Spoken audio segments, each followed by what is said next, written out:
Gadget প্রকাশের 20 দিন হয়ে গিয়েছে, এখন পর্যন্ত আমাকে শপথ গ্রহণ করানোর জন্য কোনো ধরনের পদক্ষেপ বর্তমান সরকার নেয় নাই, যেটি কিনা তাদের এখতিয়ারে পড়ে।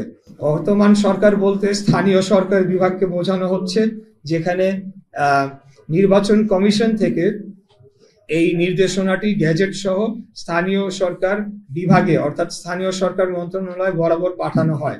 পাঠানোর পর তারা আরেকটি যে কাজ করে সেটিকে আইনের দৃষ্টিতে অনেকেই বলেছে এটি বেআইনি, সেটি হলো তারা পাল্টা নির্বাচন কমিশনকে চিঠি লিখে সেখানে একাধিক একটা রেফারেন্স দিয়ে বলার চেষ্টা করে যে এখানে আপিল করবে কি না।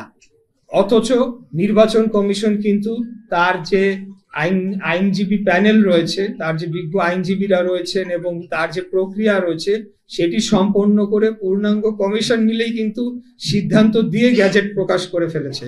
অতএব এখানে স্থানীয় সরকার মন্ত্রণালয় কি নির্বাচন কমিশনকে অলমোস্ট নির্দেশনা দিতে পারে কিনা সেই বিষয়টি এখন প্রশ্নে চলে এসেছে।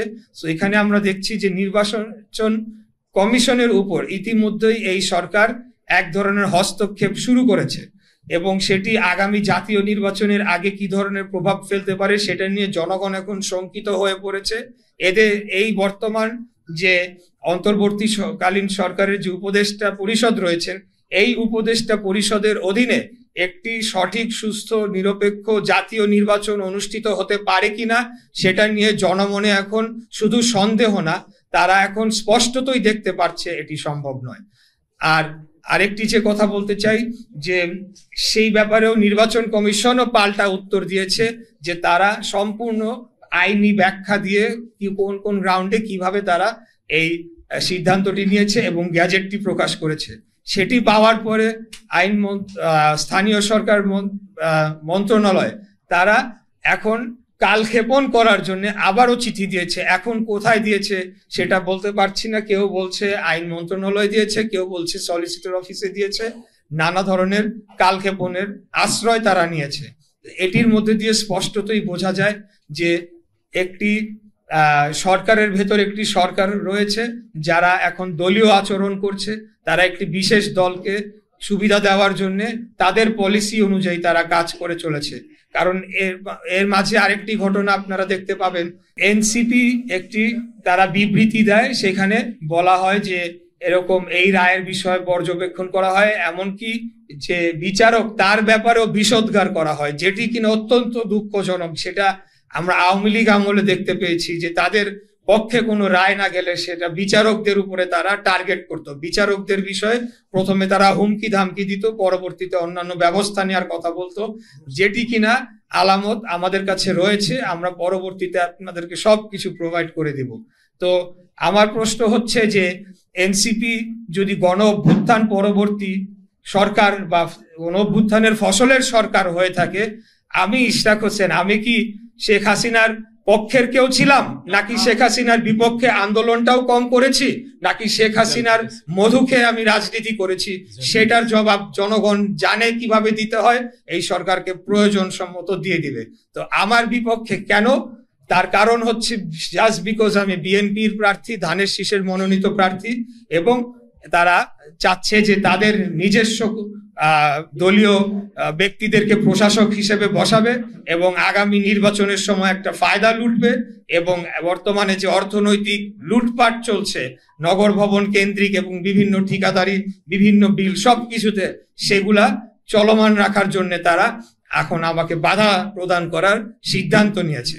তো এখন আমি আপনাদেরকে আবারও সব কিছু শেষে যেটা বলতে চাই যে আইনি বিষয়ে আমরা জোরালো ভাবে আমরা জোর দিচ্ছি, অন্য কোনো কিছু আমরা করছি না। আমরা কোনো আন্দোলনের দলীয় ঘোষণাও দেই নাই, কিছুই করি নাই। জনগণ স্বতঃস্ফূর্ত ভাবে তারা প্রতিবাদ করছে, এটা জনগণের অধিকার, তারা প্রতিবাদ করতেই পারে এবং করেই যাবে, আমি আশা রাখি।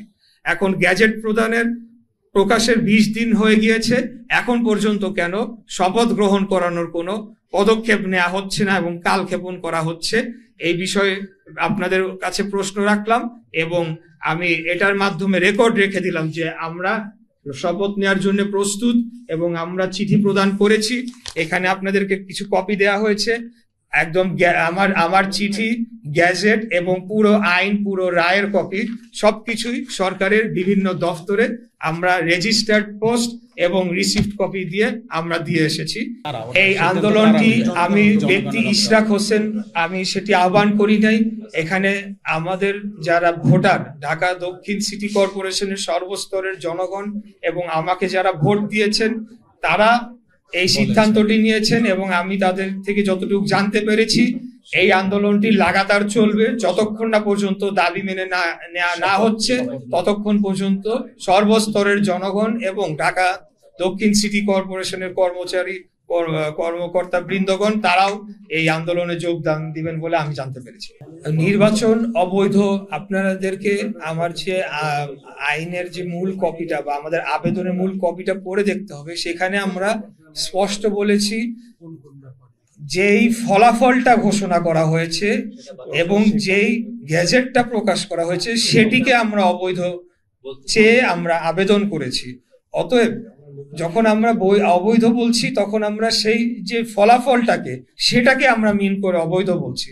সেটাকে যখন এখন আদালত বিচার করে এখন সেটিকে পরিবর্তিত রায় দিয়েছে, সেটি অবশ্যই তখন তার বৈধতা লাভ করেছে বলে আমরা মনে করি। এবং আমাদের কাছে মনে হচ্ছে যে ধানের শীষের প্রার্থীর প্রতি বৈষম্য করা হচ্ছে। এই মামলাটি ছিল তাপস নৌকার প্রার্থী নুরুল হুদা তাদের বিরুদ্ধে, তো তাদের পক্ষ হয়ে এখন কারা এই মামলায় বাধা দান করতে পারে? তাহলে তো তারা সেই দোসরদেরই লোক হয়ে গেল, তাই না? আমি দোষ দিব তাদেরকে, ওই দোসরদেরকে, আমি অন্য কাউকে দোষ দিব না। আমি সকল পক্ষ যারা এখানে রেসপন্সিবল পার্টি রয়েছেন সবাইকে আহ্বান জানাবো দ্রুততম সময়ের মধ্যে আপনারা রায়টি কার্যকর করেন, রায়টি বাস্তবায়ন করেন, এটি আপনাদেরকে। স্থানীয় সরকার উপদেষ্টা কেন, কোনো উপদেষ্টার সাথে আমার ব্যক্তিগত বিরোধও নাই, ব্যক্তিগত সম্পর্কও নাই। আমার তাদের 99% উপদেষ্টাদের সাথে আমার জীবনে কোনোদিন দেখাও হয় নাই। তো অতএব অবান্তর এই প্রশ্নটি, তাদের সাথে আমার দেখাও হয় নাই, পরিচয় নাই, বিরোধ তো আরো দূরের কথা।